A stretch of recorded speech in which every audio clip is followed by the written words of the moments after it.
আসসালামু আলাইকুম। Anamika's kitchen and ব্লগের আজকের আয়োজনে চলে এলাম আপনাদের জন্য আরেকটি পাকোড়ার রেসিপি নিয়ে। আজকে তৈরি করে দেখাবো গরম গরম এবং মজাদার ফুলকো বেগুনির রেসিপি। অনেকেই আমাকে বলে থাকেন যে বেগুনি ফুলে না, বা বেগুনি যখন নাকি ভাজেন তখন ফুলানোই থাকে, বাট তেল থেকে ওঠানোর সাথে সাথে চুপসে যায়।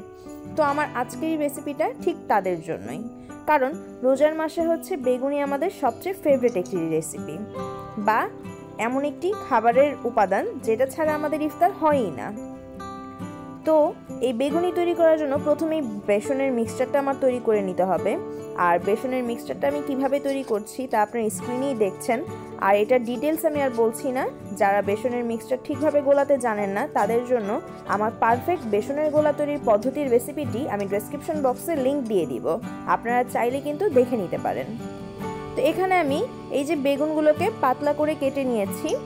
আপনারা আপনাদের পছন্দ মতো পাতলা বা মোটা যেভাবে খেতে পছন্দ করেন ঠিক সেভাবেই কেটে নেবেন। তা আমি লম্বা করে এরকম পাতলা কেটে নিয়েছি, আর চুলায় তেল বসিয়ে দিয়েছি। আর এখানে আমার বেসনের মিক্সচারটাও রেডি।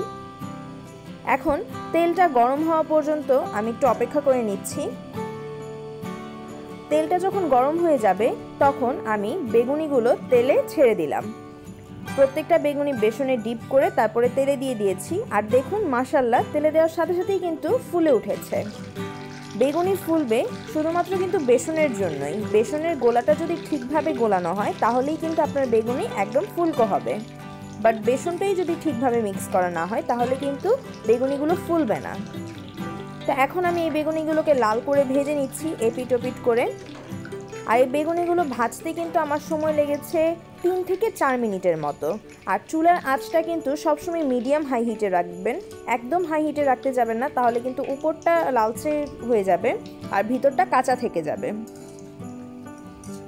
আর চুলার আঁচ একবার বাড়িয়ে দিবেন একবার কমিয়ে দিবেন, এরকম কিন্তু করবেন না, তাহলে কিন্তু এই বেগুনিগুলো এক্সট্রা তেল সোক করে নিবে, তখন কিন্তু আর খেতে ভালো লাগবে না।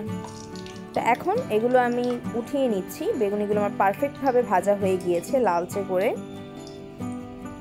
এখন এই বেগুনিগুলো উঠিয়ে আমি একইভাবে সবগুলো বেগুনি ভেজে নিচ্ছি।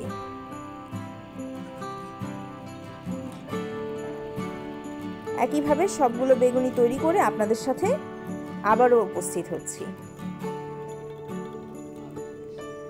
ব্যাস, দেখলেন তো কত সহজেই আমি তৈরি করে ফেললাম ফুলকো বেগুনি।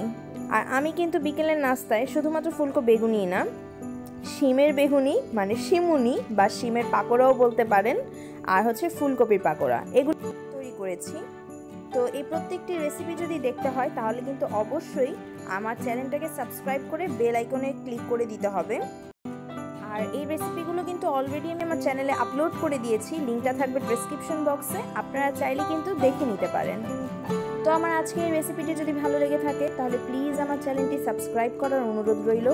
ভিডিওতে একটি লাইক দিবেন, কমেন্ট করবেন এবং শেয়ার করে দিবেন আপনাদের ফ্রেন্ডস অ্যান্ড ফ্যামিলির সাথে, কারণ আপনাদের এই একটি শেয়ারের মাধ্যমেই কিন্তু আমি এরকম আরও ভিডিও করার উৎসাহ পাবো।